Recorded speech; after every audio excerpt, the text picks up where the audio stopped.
Hello everyone, welcome back. Let's begin with the new question. The question says the PDF of a continuous random variable x is given by f of x equals to 3x square upon 8 for 0 less than x less than 2 and f of x equals to 0 otherwise, and we need to determine the CDF of x and hence find p of x less than 1, p of x less than minus 2, p of x greater than 0 and p of 1 less than x less than 2. काफी कुछ पूछा हुआ है question में, so let's not waste time, let's quickly begin with the solution. सबसे पहले question में हमें क्या फाइंड करना है? CDF of x, that is cumulative distributive function of x. अब देखिए, क्यूमुलेटिव डिस्ट्रीब्यूटिव फंक्शन और CDF ऑफ x फाइंड करने के लिए एक सिंपल सा फॉर्मूला है. And what is that formula? The formula is this. CDF को हम किससे रिप्रेजेंट करते हैं? कैपिटल F ऑफ x से.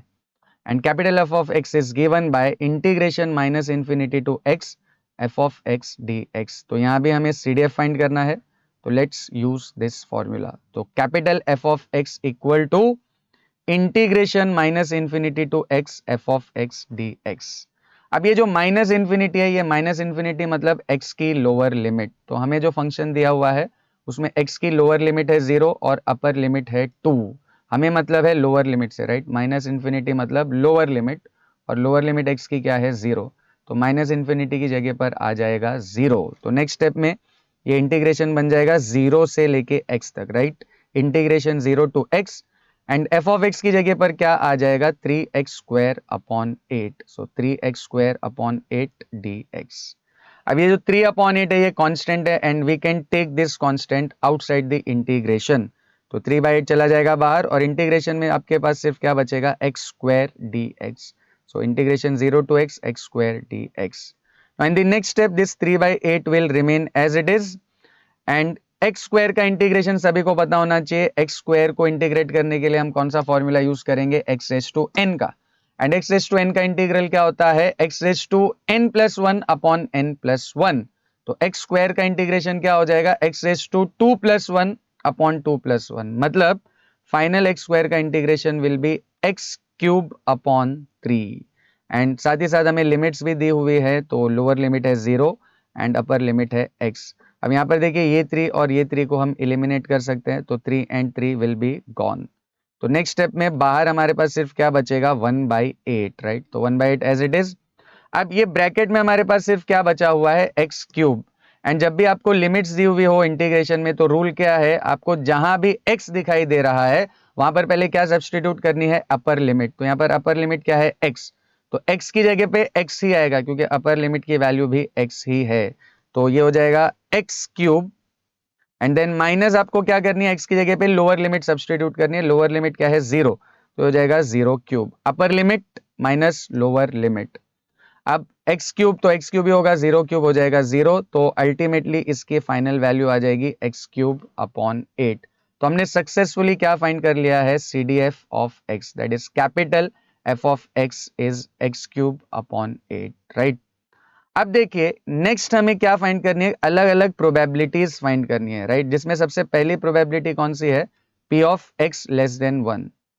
And I hope all of you know कि किसी भी पीडीएफ के लिए, राइट, जब भी आपको पीडीएफ दिया हुआ हो और उसमें प्रोबेबिलिटी फाइंड करनी हो, तो प्रोबेबिलिटी का सिंपल सा फॉर्मूला क्या है? Probability is integration a to b f of x dx.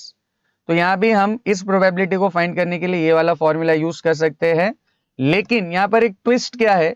यहां हमको पहले क्या इसने डिटरमाइन करने बोला है? CDF of x and hence we have to find this probabilities. अब देखिए जो वर्ड हेंस है ये यहाँ पर क्या सिग्निफाई कर रहा है कि हमने जो ऑलरेडी यहाँ पर CDF फाइंड किया हुआ है उसकी हेल्प लेके हमें ये सारी प्रोबेबिलिटीज फाइंड करनी है. तो हमें ये जो जनरल फॉर्मूला है प्रोबेबिलिटी का ये यूज नहीं करना है, हमें CDF को यूज करके प्रोबेबिलिटीज फाइंड करनी है.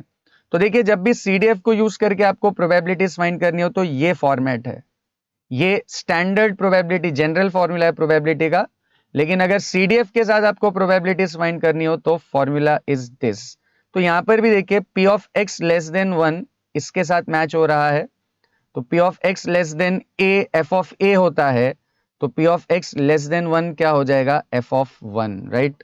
अब क्योंकि हमने f of x already find किया हुआ है x क्यूब अपॉन 8, तो f ऑफ 1 के लिए सिंपली x को हम किससे रिप्लेस कर देंगे? 1 के साथ. तो ये हो जाएगा 1 क्यूब अपॉन 8 विच इज 1/8. काफी सिंपल है, राइट? तो सब question number 1 P of X less then 1 उसकी वैल्यू क्या है 1/8। नेक्स्ट हमें क्या फाइंड करना है P of X less than -2। अब देखिए जो x है जो फंक्शन है उसमें x की लोअर लिमिट 0 है और अपर लिमिट 2 है, 0 से लेके 2 तक। तो -2 जो है वो इस रेंज के बाहर जा रहा है, मतलब अदरवाइज वो वैल्यू में कंसिडरेशन में आ जाएगा, तो उसकी वैल्यू सीधे सीधे क्या हो जाएगी 0। तो जो भी x आपका आउट ऑफ रेंज जा रहा है उसकी प्रोबेबिलिटी सीधे सीधे क्या हो जाएगी 0। तो p of x less than -2 सीधा 0।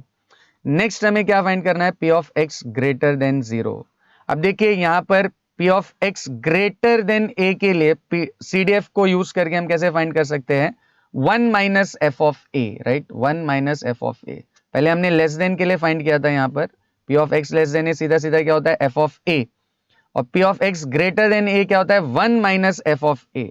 तो यही लॉजिक अगर हम यहां पर यूज करें तो ये क्या हो जाएगा 1 minus F of 0, right, 1 minus F of 0। अब ये 1 एज इट इज आ जाएगा माइनस, अब एफ ऑफ 0 के लिए अगेन ये हमारा एफ ऑफ एक्स है स्टैंडर्ड, इसमें x की जगह पे हम क्या सब्सटीट्यूट कर देंगे 0, तो ये हो जाएगा 0 क्यूब अपॉन 8। 0 क्यूब 0 होता है, 0 अपॉन एनीथिंग इज 0, तो इसकी final value will B 1 minus 0, that is 1। And next हमें क्या फाइंड करना है P of 1 less than x less than 2, right, P of 1 less than x less than 2। अब जब भी इस फॉर्मेट में आपको प्रोबेबिलिटी फाइंड करनी हो, और एक और चीज आप यहां पर ध्यान रखिएगा, जब भी कंटिन्यूअस रैंडम वेरिएबल हो या पीडीएफ हो तो लेस देन दिया हो या लेस देन और इक्वल टू, देखिए यहां पर सिर्फ लेस देन वाला साइन है, और यहां पर अगर आप देखोगे तो लेस देन और इक्वल टू आपको दिखाई दे रहा होगा। तो कंटिन्यूअस में लेस देन या लेस देन और इक्वल टू दोनों का मतलब सेम होता है, greater greater than equal same, less less than और इक्वल टू दोनों का मीनिंग होता है सेम। तो इसके लिए हम ये वाला फॉर्मेट यूज कर सकते हैं, राइट। तो क्या फॉर्मेट है P of A less than X less than B का F of B minus F of A. तो हमारे केस में क्या हो जाएगा F of 2, right, higher value minus F of 1। जैसे यहाँ पे F of B minus F of A था, वैसे यहाँ पर F of 2 minus F of 1। अब एफ ऑफ 2 के लिए ये जो हमने एफ ऑफ एक्स फाइंड किया था स्टार्ट में एक्स क्यूब अपॉन 8, इसमें एक्स की जगह पे हम क्या सब्स्टिट्यूट कर देंगे 2, तो हो जाएगा 2 cube upon 8, and minus F of 1 के लिए एक्स की जगह पे क्या सब्स्टिट्यूट कर देंगे हम 1, तो ये हो जाएगा 1 क्यूब अपॉन 8। अब 2 क्यूब इज 8, तो ये हो जाएगा 8 अपॉन 8 माइनस 1 क्यूब इज 1, तो ये हो जाएगा 1 अपॉन 8, एंड क्योंकि डिनोमिनेटर सेम है तो 8 माइनस 1 कितना हो जाएगा 7, तो final value will be 7 upon 8। So these are the values of probabilities. तो देखिए मैं एक और बार रिपीट कर देता हूं, क्वेश्चन में हमें सबसे पहले क्या डिटरमाइन करना था CDF, that is capital F of x, वो हमने फाइंड कर लिया, सिंपल सा फॉर्मूला था ये वाला, इसको यूज करके हमने एक्स क्यूब अपॉन 8 फाइंड कर लिया। उसके बाद कुछ अलग अलग प्रोबेबिलिटीज पूछा था, तो यूजुअली हमने इससे पहले जितने भी क्वेश्चन सॉल्व किए हुए उनमें हमने प्रोबेबिलिटी के लिए कौन सा फॉर्मूला यूज किया था ये वाला, बट यहाँ पे उसने हमें क्या बोला है कि CDF को यूज करके हमें प्रोबेबिलिटीज फाइंड करनी है। तो CDF को यूज करके प्रोबेबिलिटीज फाइंड करने के लिए दीज आर दी फॉर्मूले।